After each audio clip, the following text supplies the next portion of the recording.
You're watching NewsView. And now, from Champaign-Urbana, Illinois, it's NewsView. Hello and welcome to NewsView. You've probably heard by now about the 2-mile-wide tornado that wiped out Moore, Oklahoma.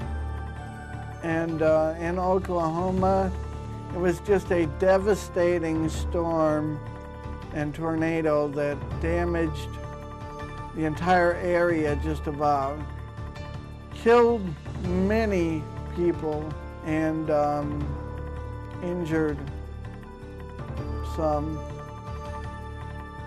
And that was a very bad day. They had 2 days in a row of tornadic activity to the west of here. And this is Michael Badger, and you're watching NewsView from Urbana-Champaign, Illinois. Right now, getting to the first, or the next, here on NewsView comes from usatoday.com. From USA Today's Doyle Rice. As many as 11 hurricanes could form in the Atlantic this year. The federal government is predicting an above-average hurricane season in the Atlantic this year, with anywhere from 7 to 11 hurricanes expected. A typical season based on the years 1981 through 2010 sees 6 hurricanes. The Atlantic season runs from June 1st to November 30th. This forecast out Thursday from the National Oceanic and Atmospheric Administration, NOAA or NOAA, covers any storm that forms in the Atlantic Ocean, the Caribbean Sea, and the Gulf of Mexico. Overall, NOAA predicts that 13 to 20 named tropical storms are likely. Tropical storms have top wind speeds of 39 miles per hour or higher. Once a storm's winds reach 74 miles per hour, it then becomes a hurricane. NOAA Chief Catherine Sullivan reports that 3 climate factors that strongly control Atlantic hurricane activity are expected to come together to produce an active or extremely active 2013 hurricane season. These are a continuation of the long-term atmospheric climate pattern, which includes a strong West African monsoon that is responsible for the ongoing era of high activity for Atlantic hurricanes that began in 1995. This era tends to last 25 to 40 years, so there are several more years of high activity expected. Warmer than average water temperatures in the tropical Atlantic Ocean and Caribbean Sea. El Nino is not expected to develop and suppress hurricane formation. There are no mitigating factors that might decrease hurricane activity, reports Gary Bell, seasonal hurricane forecaster with NOAA's Climate Prediction Center. This month, 2 of the biggest private weather forecasting companies, AccuWeather and the Weather Channel, also predicted an active hurricane season. AccuWeather said 16 named tropical storms will form, 8 of them hurricanes. The Weather Channel also forecasts 16 tropical storms, of which 9 will be hurricanes. Last month, Colorado State University meteorologists estimated that 18 tropical storms, of which 9 could be hurricanes. Colorado State University meteorologist William Gray was the first scientist to make seasonal hurricane forecasts in the 1980s. Since 2000, NOAA's tropical storm and hurricane forecasts have been more right than wrong, but not by much. NOAA's prediction has been accurate in 7 out of the past 13 years, according to a USA Today analysis.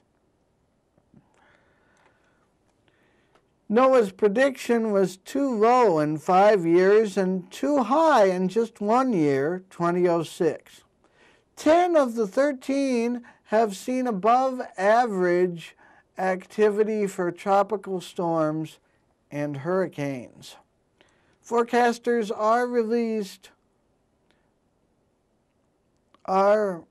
released their predictions at the Eastern Pacific Basin, where 11 to 16 named storms are expected. An average Eastern Pacific hurricane season produces 15 named storms. Eastern Pacific storms and hurricanes primarily stay out to sea and seldom affect the USA, although some storms do hit the west coast of Mexico.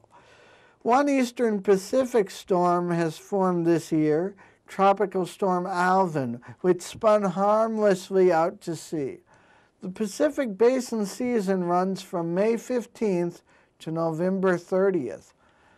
The Central Pacific Hurricane Basin is also expected to have a below normal season. Central Pacific hurricanes can affect Hawaii. And in other news from PCMag.com, Samsung has sold more than 10 million Galaxy S smartphones in a month. Samsung Thursday announced sales of its Galaxy S4 smartphone topped 10 million units globally less than 1 month after its debut, according to Angela Muscaretovo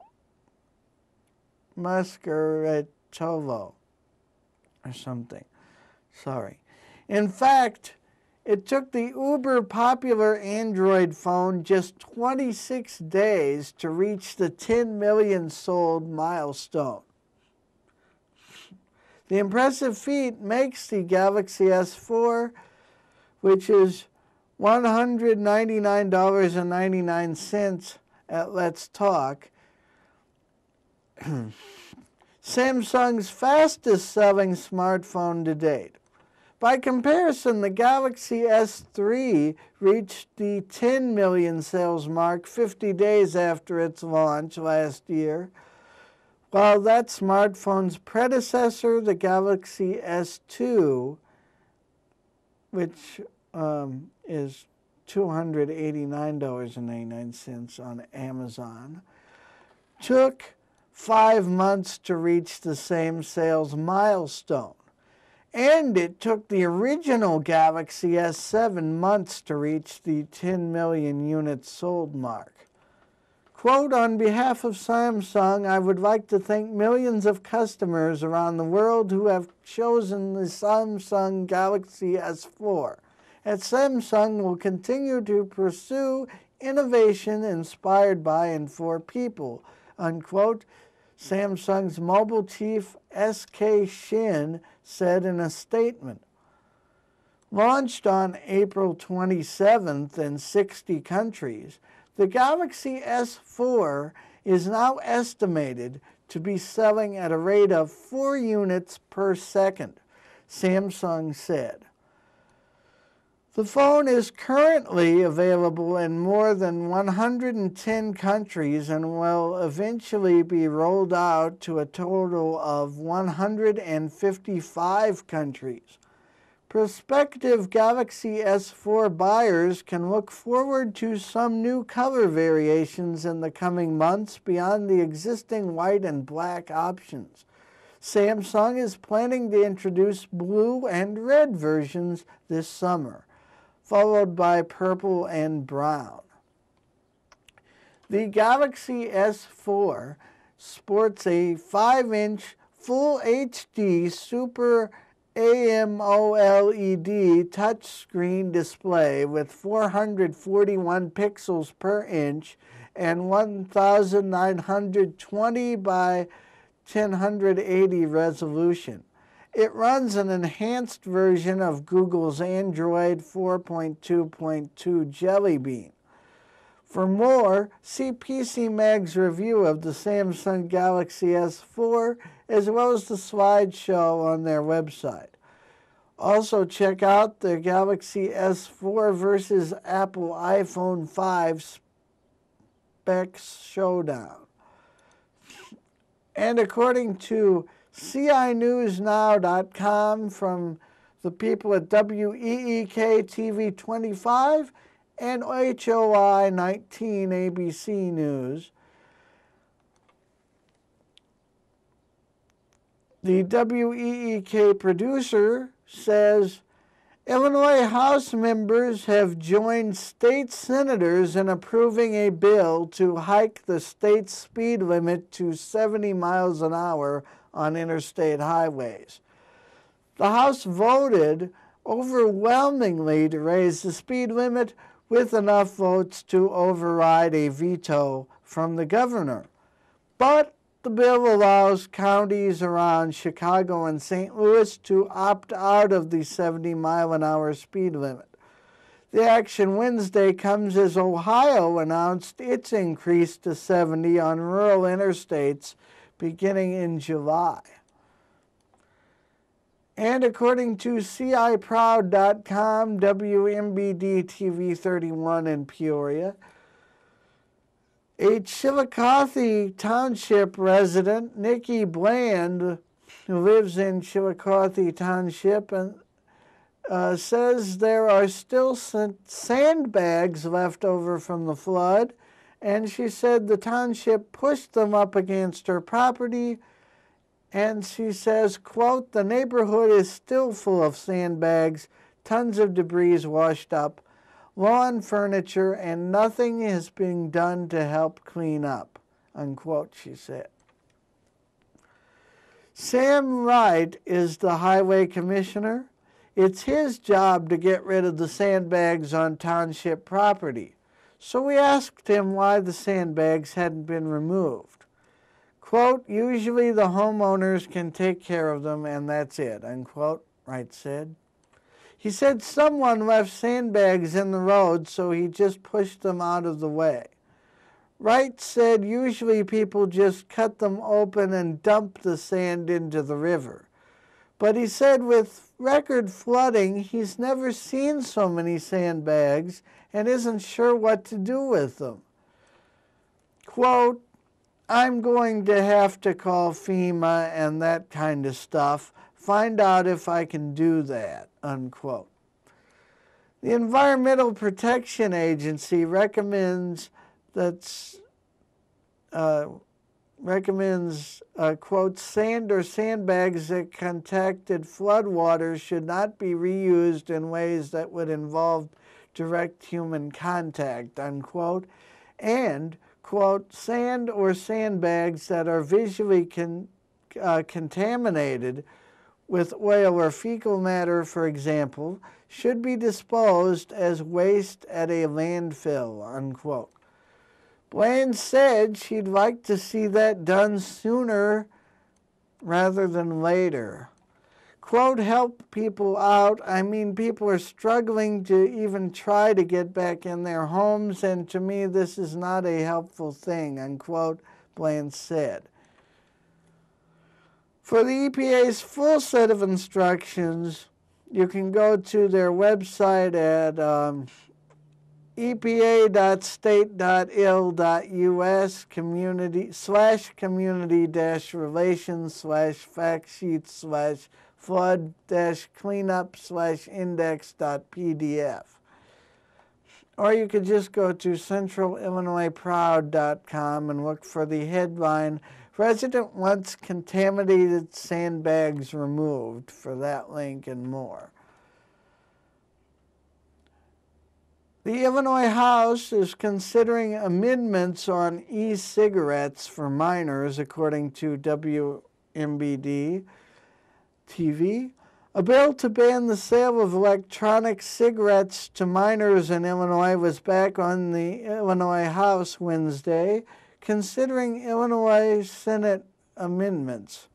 An e-cigarette is a battery-operated device that mimics a real cigarette and are marketed to adults as an alternative method of smoking tobacco. Also at centralillinoisproud.com, WMBD's website, a local surgeon in Peoria is the first in the world to perform a new spinal procedure. Dr. Richard Kuby, CEO and founder of the Prairie Spine and Pain Institute, created technology that performs a special type of fusion. The procedure helps severe back pain caused by problems in the joint between the pelvis and spine. He says it can help change the way patients deal with pain. Quote, so versus a large incision, hospital several days, we now have a procedure where patients walk out of here the same day they have the procedure, unquote, he said. Many of the surgeries are performed in Peoria. Recently, he presented his findings to a national conference for spinal research. And one more story before we go to our next part of Newsview. A cashier has sold themselves a $1 million ticket in Powerball, making themselves the luckiest person in the country after winning the lottery twice last week. After a ticket she sold to herself. Mary Jane Hart, 57, of Donphan, Missouri, hit for $500 on a Pick 4 ticket earlier in the week and decided to sell herself a Powerball ticket Saturday when she went into work after the jackpot hit a record-breaking $600 million. This according to Newsmax.com. Quote, I've always wanted to win a jackpot so that I could go to way more NASCAR races than I could go to, which is a lot, unquote, Hart told ABC affiliate KAIT8. KAIT8. Hart, who used to own the Heartland Pit Stop where she works now as a weekend cashier, hit for all 5 numbers except the Powerball jackpot and scored $1 million. Quote, I still didn't believe it until we got to the lottery office and the guy started shaking his head and said, congratulations, unquote, Hart told ABC News. Quote, then I knew it was real, unquote.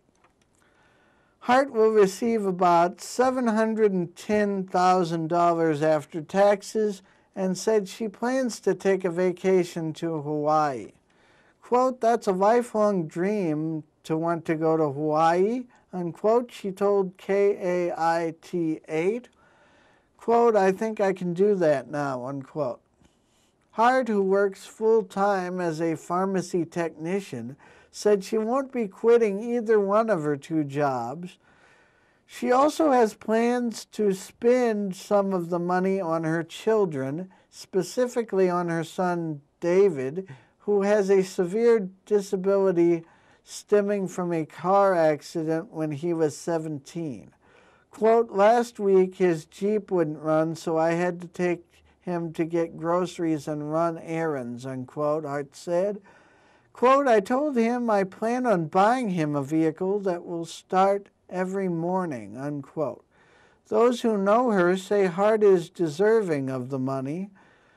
Quote, it couldn't happen to a better person, co-worker Sarah Barfield told KAIT8. She said, quote, Hart is a wonderful lady and a hard worker, unquote. A winning jackpot ticket was reportedly sold at Publix supermarket in Zephyrus, Florida as well. And that does it for this portion of NewsView. Stay tuned for the rest of NewsView and the weather as more NewsView comes tonight on NewsViews. Thanks for watching.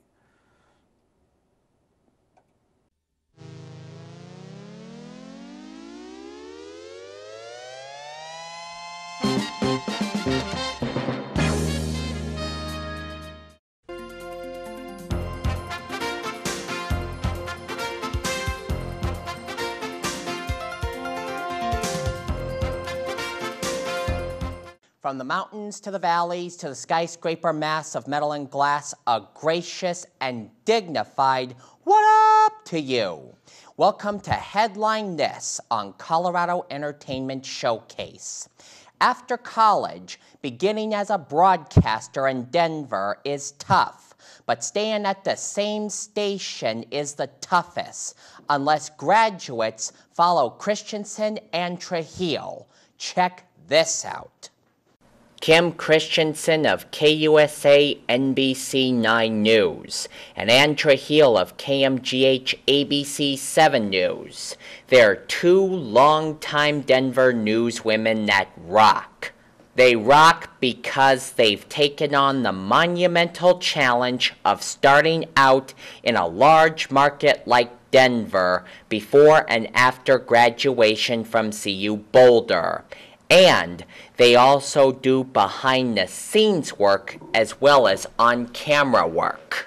After college graduation from CU Boulder, Christensen began at NBC 9 News in 1984, but she didn't start on camera right away. She had to work her way up to on-camera reporter in 1986 and then to anchor in 1992. I think it is true mostly because most people don't do that. Most people start, and the majority of the people, I mean, it's really unusual for someone to start behind the scenes because they chose to start there and then try and stay in the same area and work their way up. Most people choose to go to a smaller market and work their way through smaller cities and smaller markets.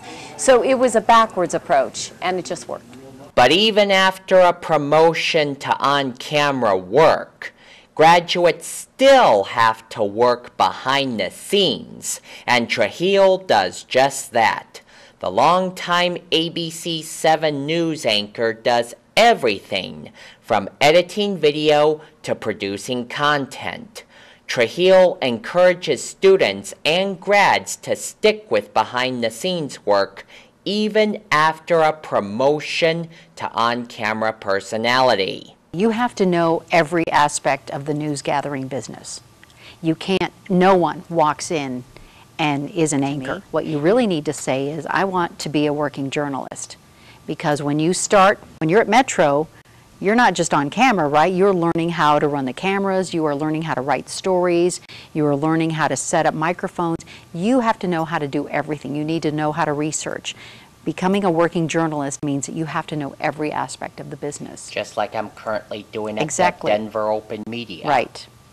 But before graduation, the biggest challenge of all is students getting their feet wet, meaning they have to start somewhere off campus, as Trujillo did at KBNO Radio when she was a student at CU Boulder. Get a paying job, get a paying internship, or even an internship that they have to do on their own time that is not paid. And I think the more, the merrier. If you can do 3 internships before you graduate, I think that is to your benefit, because it just means that you have experienced a newsroom, you know what the expectations are, you know what the pressures are, so it can help you decide if that really is the job you want to do. I think it's valuable even if you walk away saying, I don't want to do that. I have to work Thanksgiving and Christmas and my birthday, and I have to work nights and overnights and weekends. And a lot of people experience that and say that is not the job for me, and I think that's valuable too. But I think the more experience in a newsroom, the better, so that you can decide if it really is the job you want to pursue. Delivering that kind of encouragement and career advice comes from experience for more than 25 years in the Denver market, which is why these two veteran Denver newswomen are Colorado women that rock. With Christensen and Trujillo as role models, students and graduates have a cheerful mindset of, if they can do it, so can I. Until next month on Colorado Entertainment Showcase, this is Scoop Nemeth, reminding you that life is a cheerful buffet with desserts for kicking ass, so don't fill up on negativity bread.